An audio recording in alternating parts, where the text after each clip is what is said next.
Hi everybody, I'm Mykal Marie, and today I'm going to be doing, again, something a little bit different. I don't seem to be sticking with the normal right now. Oh well. But, in all seriousness, actually what I'm here is, we've been doing the March to Happiness thing. It is March. So this is one of my many videos I have planned, but this is one video that I have for my March to Happiness. The video itself is not happy. I'm going to be very honest right now. In fact, I'm telling everyone right now who is squeamish and can't do blood and things like that, don't watch. Like, go away. Because this video is very horrendous and that matters. But this is a very important topic for me, and in fact, whenever I started YouTube, I had full intention of bringing this to light sooner and of combating a very serious issue that is going on in my home state and one of the neighboring home states. Again, it's Oklahoma. But what it is and what it's called is the Rattlesnake Roundups. And I'm not going to go into much detail about it. That is what the video is for. But I produced this video a couple years ago, and I have full intents on actually making it a documentary. Hopefully, with time and luck and all of that, and money. But it's something that's very serious to me. It's something that matters very deep in my heart. And I wanted to share that with you guys. I mean, it's 600 something subscribers now, and even if just 2 of you watch this and it just reaches 2 of you, I hope it speaks to you and it motivates you to get involved as well, because it matters a lot to me. Actually, one second. Actually, what I have here in my hands is something that I keep with me always, no matter where I've gone, no matter where I move. And it's to remind me why I'm here and why I'm doing this and what I'm doing and what my real goal is. And it's this. It's a hard image to look at, because if you look closely, those are stitches on his mouth. And again, the video will go into detail as to why, and that's actually a very close friend of mine who took that picture. It's very difficult for her to do. But as many of you know, I love animals. And I love all of them. There's not a single one that I disregard out.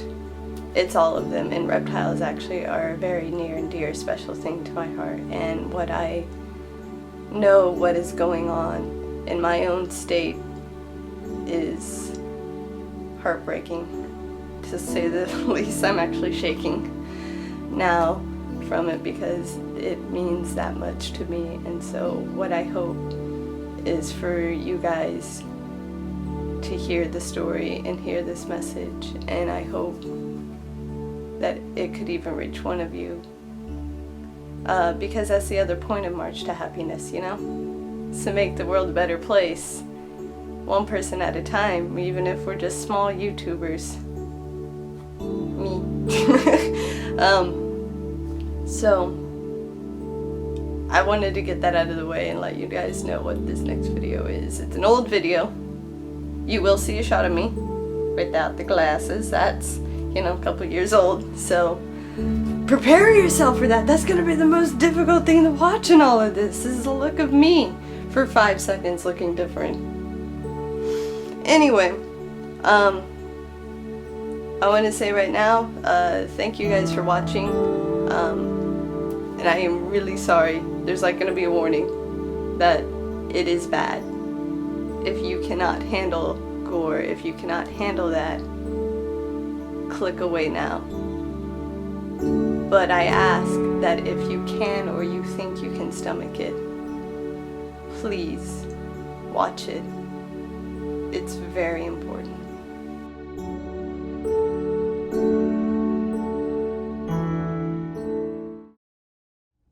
Long ago, when this world was first coming to be, there lived in Yathbena rattlesnakes.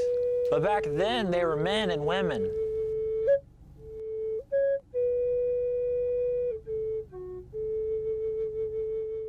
Oklahoma is home to the notorious western diamondback rattlesnake.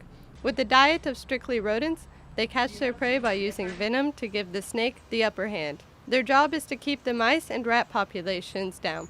Rodents carry some of the most lethal diseases to mankind and destroy high quantities of our crops. These unsung heroes of the prairies are essential to our way of life. If they were to disappear, more bad than good would come from it. Most of the rattlesnake species in Oklahoma are probably on the decline. Numbers are decreasing. We do know that we're having more issues down in the southwest with rodents. So where you used to be able to find 10 to 12 rattlesnakes a day, now what you're finding is rocks full of and little cavities full of rodent poop down there. Once a year, parts of Oklahoma and Texas hold what is called the Rattlesnake Roundups. Over 30,000 people attend these events, enjoying the fair atmosphere, chili cook-off, bands, and the ever-so-high presence of rattlesnakes. Everywhere you turn, you are bound to see a rattlesnake, hundreds of them. But where do these snakes come from? You know, we hear all the time about, these roundups and really what a great thing they are because they bring so much money into these communities, and they probably do. But the thing is that they've been having them for so long and they've decimated the population so much that they're actually not bringing a whole lot of them in from Oklahoma anymore. They're coming from surrounding states. Competitors go out and catch as many rattlesnakes as they can find in hopes of winning the prize for their hard work. Once the snakes make it to the festival, they are thrown into what is called the Den of Death to be put on display. Most roundups have what is known as a Den of Death, where a mass number of rattlesnakes are dumped and collected before being butchered. And they're not like slithering all around and all over each other. They're typically coiled up in the corners, one just laying on top of each other trying to stay warm. You have an animal that can't regulate its body heat because it's stuck on concrete. So all these animals go and pile up on one another in order to try to regulate their own heat. Many are then taken to the butchering table, where they are decapitated, gutted, and skinned in front of a live audience. Oftentimes they're utilizing machetes or hatchets that aren't sharp enough, and they're having to take 1, 2, 3 swipes to totally lop its head off. Most veterinarians I've spoken with and most biologists I've spoken with feel this is not a humane method of dispatching the animal because reptilian metabolism is different, and as we all know, you can cut the head off a rattlesnake and it'd still be alive 2 hours later.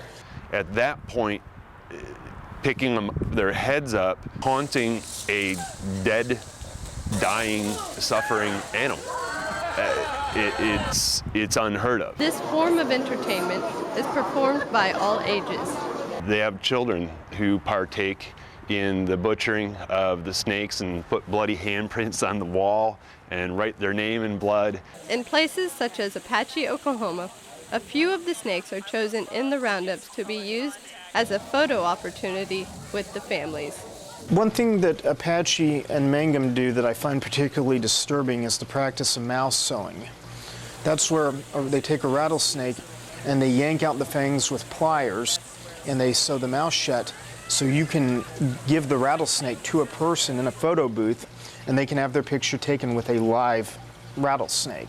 As barbaric as sewing an animal's mouth shut and taking photographs with it as a family, it's socially acceptable because snakes are something that the general public doesn't care for. The Rattlesnake Roundups bring in a lot of money from the sales of rattlesnake meat, skin, and the festival itself to help support the small communities that hold them. It brings a ton of commerce to their community because they expect sometimes up to 30,000 people to come and attend this event. So not only are they spending money at the festival, but they might be staying in a hotel, they're filling up their gas tanks, they're getting money. $6.89. So economically, they are beneficial to the city. A lot of the profit that is made at these events is used to benefit the communities of these small towns. Rattlesnake Roundups do a lot of good for the communities that host them. They benefit volunteer fire departments. Some of them benefit children's and women's shelters. Some of them, use the funds that are earned at those festivals to help people who have been abandoned by fire or displaced by natural disaster. So a lot of the money from Rattlesnake Roundups that are raised at Rattlesnake Roundups goes to, help a lot of people. They really have the potential to be good, clean family fun, but what they're doing is slaughtering hundreds and thousands of snakes. Both sides can win, and the violence can be replaced by education. Many states have actually converted their roundups into wildlife conservation festivals. These events are really beneficial to the communities and they harm the animals. There is a good happy medium. If you cut out the capture and the killing from these festivals, I think people would still come. It's still fascinating. It's still really interesting. There are other places, other states such as Florida and Georgia, which have actually gone, which also used to hold rattlesnake roundups, but they have gone to things called rattlesnake festivals. These rattlesnake festivals, once the state gets involved and helps these private organizations that were putting them on, will actually collect rattlesnakes as they're confiscated, or if they're problematic, nuisance species that are in neighborhoods and they get pulled in, what they'll do is they'll save them, continue to feed them so that they can be utilized at these festivals. And then at the end of the festival, there's a big release back into the areas where they were actually collected or found, and the public can actually witness that and help be a part of that. And not only has that been very successful, it has actually been brought out more people, the people that actually care about the rattlesnakes, the people that are fascinated by the rattlesnakes, and even the people that fear and hate the rattlesnakes. They all still seem to come out to these festivals, enjoy what's going on, learn more about the animals, and so it's actually brought in even more money into the community when they were doing the roundups themselves and slaughtering the animals.